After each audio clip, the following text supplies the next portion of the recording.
महर्षि देवेंद्रनाथ ठाकुर, ताराशंकर बंदोपाध्याय की इस भूमि को प्रणाम कर कर मेरी बात की शुरुआत करना चाहता हूं।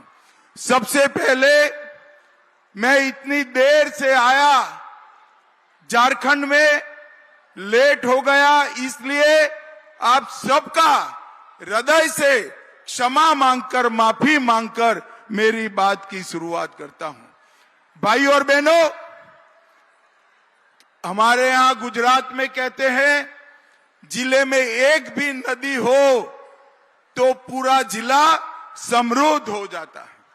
हमारे वीरभूम भूमि में जिले में 19 नदियां हैं, मगर आज देखिए कम्युनिस्टों के शासन और तृणमूल कांग्रेस के अत्याचारी शासन के कारण ये नदियां भ्रष्टाचार का अड्डा बनी है, अवैध रेत खनन का अड्डा बनी है। टीएमसी की सिंडिकेट ये अवैध रेत खनन, पत्थर, कोयला और पशु तस्करी में लिप्त थी। ये सिंडिकेट ममता बनर्जी के भतीजे की सह पर चलती है। मैं आप सभी को एक वादा करता हूं, इस बार बंगाल में 30 सीटें बीजेपी को दिला दीजिए।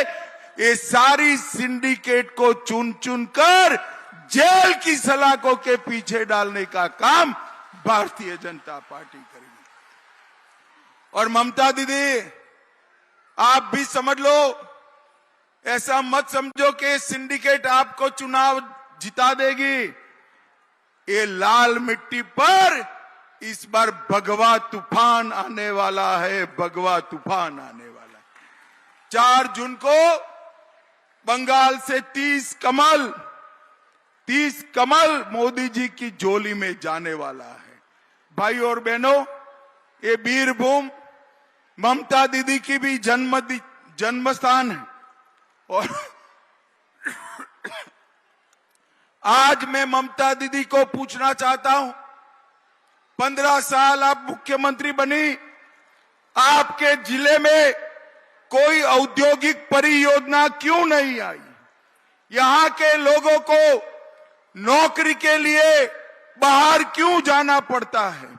सूरी के लोगों को पीने का पानी क्यों उपलब्ध नहीं हुआ है?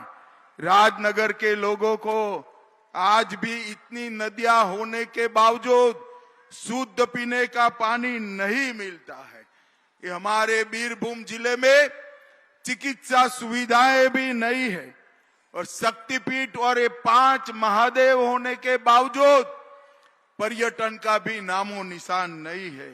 और अवैध रेत का खनन, उसका कारोबार बहुत फल फूल रहा है। भाइयों बहनों, शुभेंदु दा यहां बैठे हैं, मैं आप सबकी ओर से कहना चाहता हूं, शुभेंदु दा, इस बार वीरभूम जीतकर 30 सीटें हम जीत जाए तो आपको आने वाले दिनों में ये सारे काम वीरभूम के पूरा करने की जिम्मेदारी लेनी है। भाइयों बहनों, तृणमूल कांग्रेस का मतलब है तुष्टीकरण, माफिया और करप्शन। मुझे बताओ वीरभूम वालों, ये घुसपैठ रोकनी चाहिए या नहीं रोकनी चाहिए? अरे जोर से बोलो, रोकनी चाहिए या नहीं रोकनी चाहिए? और जो शरणार्थी आए हैं हमारे मतवा समाज के, उनको नागरिकता देनी चाहिए या नहीं देनी चाहिए? ममता दीदी, घुसपैठियों को तो आप लाल जाजम बिछाकर स्वागत करती हो, क्योंकि वो आपकी वोट बैंक है। मगर हिंदू, बौद्ध, सिख शरणार्थी जो आए हैं, इनकी नागरिकता का आप विरोध कर रही हो। मैं आपको बताता हूं, मेरे सामने जो हजारों लोगों का सैलाब है, ममता दीदी इस बार ये आपका हिसाब किताब करने वाला है, हिसाब किताब करने वाला। मां, माटी और मानुष, ये नारे के साथ ममता बनर्जी बंगाल की मुख्यमंत्री बनी, और देखते देखते तुष्टीकरण में मां, माटी और मानुष का नारा मुल्ला, मदरसा और माफिया में बदल गया। मुल्लाओं को खुली छूट दी है, मदरसों को हमारा धन दिया जाता है और माफियाओं को गरीब जनता पर लूटमारी करने के लिए खुला छोड़ दिया है। ममता बनर्जी जी, ये सारी चीजें अब आगे नहीं चलेगी। भाई और बहनों, अनुव्रत मंडल जानते हो ना आप सभी लोग? जानते हो या नहीं जानते हो? अरे डरो मत, जेल में गए वो जानते हो या नहीं जानते हो?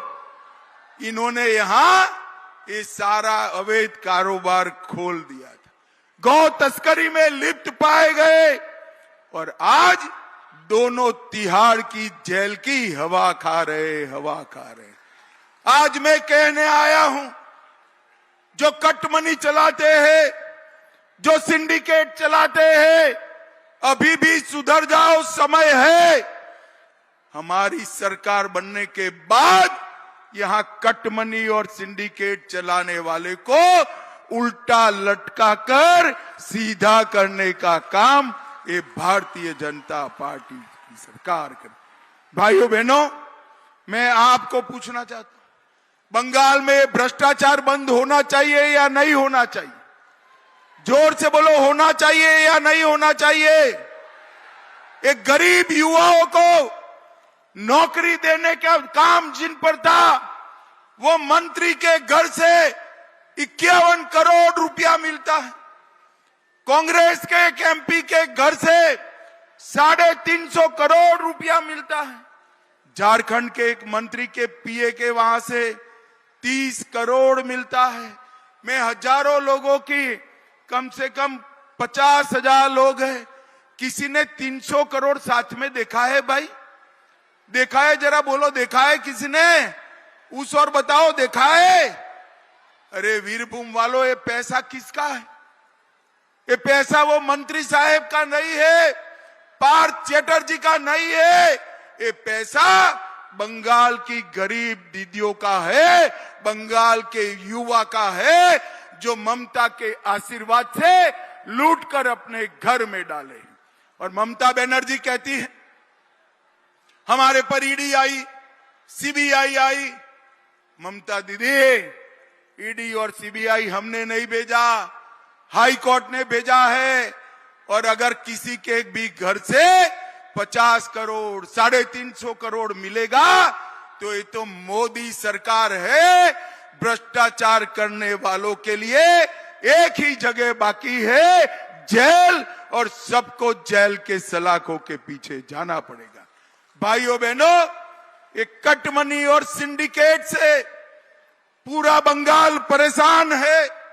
आज मैं कहने आया हूं, आपने बहुत सारा समय कम्युनिस्टों को शासन दिया, टीएमसी को दिया। एक 5 साल भाजपा को दे दो, 30 कमल खिला दो, यहां हमारी कमल फूल की सरकार बनेगी। एक कटमनी और सिंडिकेट वाले बंगाल छोड़कर भाग जाएंगे, इसका मैं आपको वादा करता हूं। भाई और बहनों, ये वीरभूमि में डराने के लिए बम धमाके होते हैं। मैं आज ये युवाओं को कहने आया हूं, ममता के फर्जी बम धमाके से डरने की जरूरत नहीं है।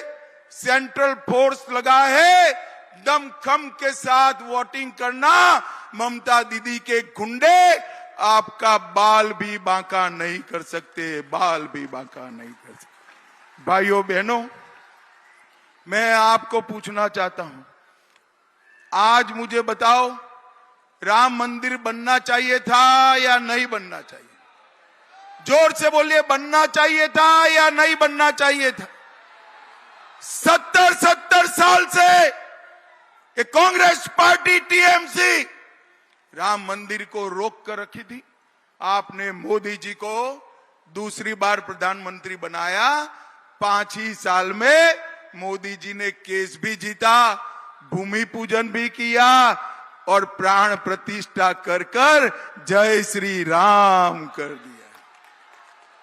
और भाइयों बहनों, ये कांग्रेस पार्टी के शहजादे राहुल बाबा, उनकी माताजी खड़गे साहेब, ममता दीदी, अभिषेक बनर्जी, ये सबको निमंत्रण भेजा गया था, मगर वो नहीं गए। राम लल्ला की प्राण प्रतिष्ठा में नहीं गए, क्योंकि उनको अपनी वोट बैंक का डर लगता है। उनकी वोट बैंक कौन है जानते हो ना भाई? जानते हो या नहीं जानते हो? आप लोग नहीं हो। उनकी वोट बैंक तो घुसपैठ कर कर यहां जो आतंक फैला रहे हैं वो लोग हैं। मगर मैं आज बताने आया हूं, हम उनकी वोट बैंक से नहीं डरते हैं। मोदी जी ने डंके की चोट पर राम मंदिर को बनाने का काम भी पूरा किया और कश्मीर से धारा 370 को समाप्त कर कर आतंकवाद को देश से समाप्त करने का काम नरेंद्र मोदी जी ने किया। भाइयों बहनों, मोदी जी ने नक्सलवाद और आतंकवाद से इस देश को मुक्त कराने का काम किया है। और आज इतनी सारी दीदी बैठी हैं यहां पर, संदेश खाली की शर्मनाक घटना का भी मैं आपसे बात करना चाहता हूं।